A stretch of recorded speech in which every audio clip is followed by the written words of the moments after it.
Well, I've been talking about Israel and the land in light of the current skirmish that's going on there.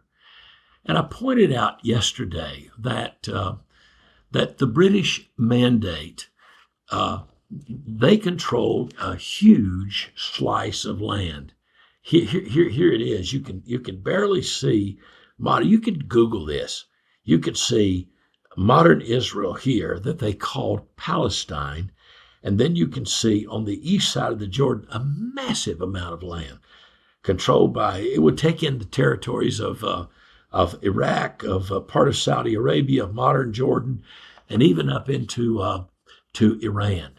And this was petitioned so that the Arabs could settle on the east side of the Jordan, and then there would be a piece of land on the west that would become a homeland for our Jewish friends, because the Zionist clock had turned over, and all around the world, as if by some kind of unheard signal, Jews began to come back to Israel. They began to come back to the homeland. But they came back to a land that, according to the British Consulate, was forlorn, forsaken.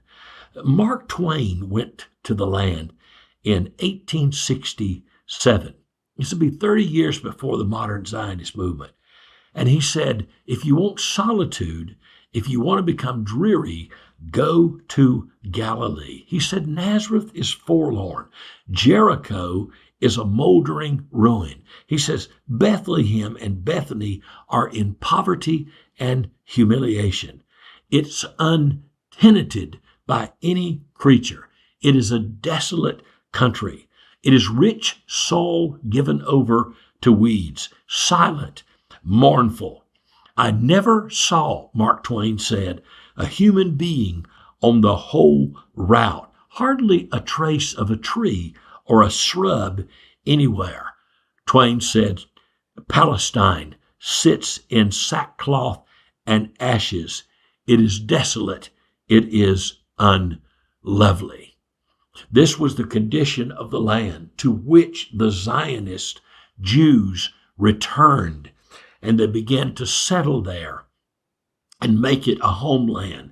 And the desert began to blossom like a rose. They planted vineyards and orchards. It was like the conquest of the land under Joshua years before.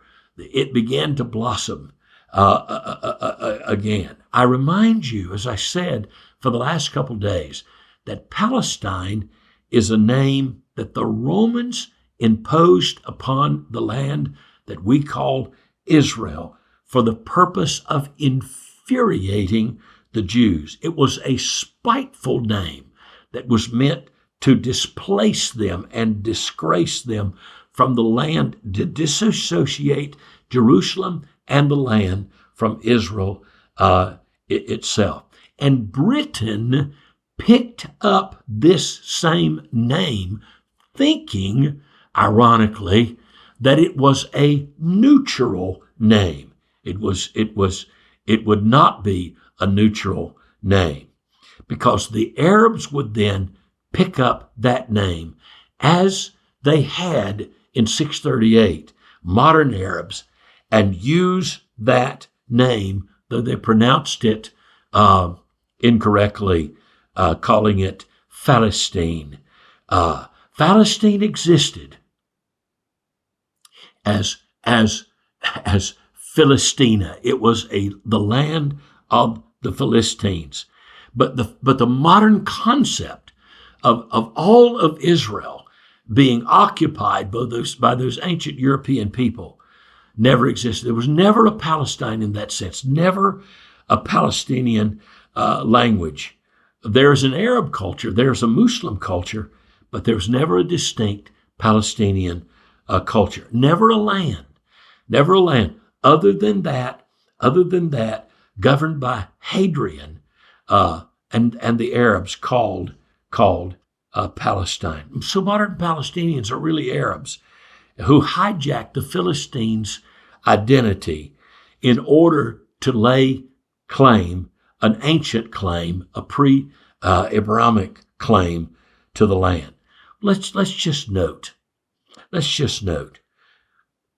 Jews have been in Jerusalem, and their presence there was interrupted only twice. Under the Byzantine rule from 135, when Hadrian imposed his rule, to 435, and then during the Crusader kingdom from 1099 to 1187. But there's been, other than that, unbroken Jewish presence 200 years before the Arab conquest, since 438.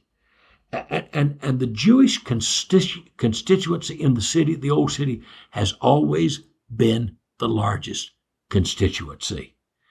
We'll talk about this a little bit more next time. We're considering Israel and the land and what's happening there, and we're praying for the peace of Jerusalem.